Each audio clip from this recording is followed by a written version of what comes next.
Well, it is clear to most Americans that the U.S. is getting closer each day to getting militarily involved in Syria. But what you may not know is that a new report says we already are. So who exactly is the U.S. supporting? Ben has the reality check you won't see anywhere else.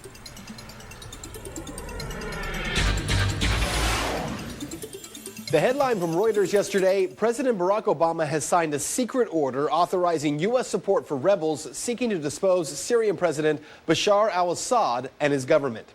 A U.S. government source acknowledged that under provisions of the presidential finding, the United States is collaborating with a secret command center operated by Turkey and its allies. Last week, Reuters reported that along with Saudi Arabia and Qatar, Turkey had established a secret base near the Syrian border to help direct vital military and communication support to Assad's opponents. Separately from the president's secret order, the Obama administration has stated publicly that it is providing some backing for Assad's opponents. The State Department said on Wednesday the U.S. government had set aside a total of $25 million for non-lethal assistance to Syrian opposition.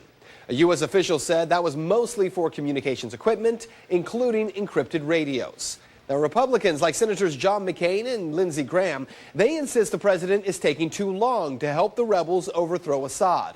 But the big question here that no one is asking, who are these rebels that the U.S. is supporting?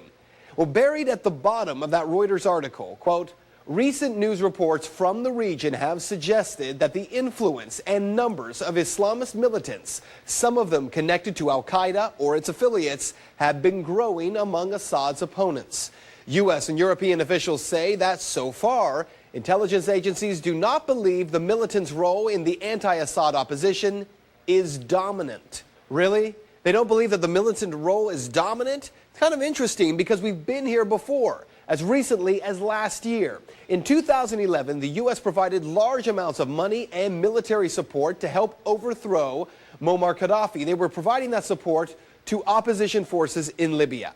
At the time, an Italian newspaper interviewed Abdel Hakim al-Hasidi, the Libyan rebel leader.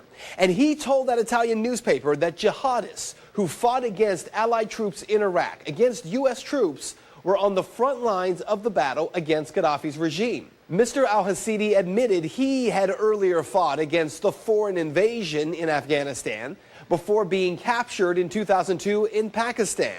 He was later handed over to the U.S. and then held in Libya before being released in 2008.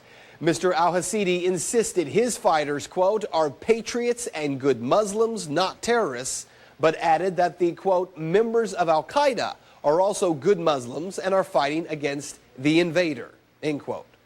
So what you need to know, late last year when Senator John McCain co-wrote the National Defense Authorization Act and President Obama signed it into law, they crafted a law that gave the president the authority to use all necessary and appropriate force during the current armed conflict with Al-Kájda and the Taliban and associated forces, including the power to indefinitely detain anyone caught supporting Al-Kájda, which in this case is the president and members of Congress. To be clear, we're spending over $1 trillion and, more importantly, spilling the blood of thousands of American lives in Iraq and Afghanistan. Then spending more American money and military power to, in some cases, help the same fighters overthrow another government. Is Al-Kájda the enemy or aren't they? And that is Reality Check. If you would like to make your voice heard on this story, you can head over to Ben's Facebook page. You can find it by searching Ben Swan at WXIX.